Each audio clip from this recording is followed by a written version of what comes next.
YCP మాజీ నేత విజయసాయిరెడ్డి వ్యాఖ్యలకు ఇటు మాజీ మంత్రి అంబటి రాంబాబు కౌంటర్ ఇచ్చారు. వైసీపీపై బురద జల్లే ప్రయత్నం చేస్తున్నారని అన్నారు ఆయన. లిక్కర్ స్కామ్ లో సగం బట్టలే ఊడాయని, మిగిలిన సగం బట్టలు కూడా ఊడిస్తానన్న విజయసాయి ట్వీట్ పై స్పందిస్తూ ఆయనకి కూడా బట్టలు విప్పాలని అన్నారు. పార్టీ నుండి బయటకు వెళ్లారు కాబట్టి విజయసాయిరెడ్డి ఇష్టం వచ్చినట్టు మాట్లాడుతున్నారని విమర్శించారు అంబటి రాయుడు.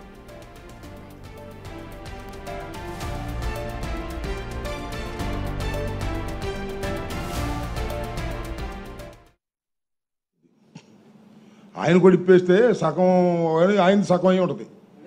ఏదో పిచ్చి ఏదేదో మాట్లాడుతుంటాడే. ఇప్పుడు పార్టీ నుంచి బయటికి వెళ్ళిన పెద్ద మనిషి ఆయన. పార్టీ నుంచి బయటికి వెళ్ళిన తర్వాత మా మీద బురద జల్లడానికి సిద్ధించుకున్నాడు. చంద్రబాబు చేతిలోకి వెళ్ళిపోయాడు. ఏముంది దానిలో? ఏదైనా మాట్లాడతాడు. అలాంటి వాటికి ఏం సమాధానం చెబుతాం? అడ్డగోలుగా మాట్లాడే వాళ్ళకి. మా పార్టీ నుంచి బయటికి వెళ్ళిపోయాడుగా. ఇక మా పార్టీ మీద బురద జల్లే కార్యక్రమం చేస్తున్నాడు. చేసుకొని ఎవడు కాదంట. ఇలాంటివి చాలా చూసాం.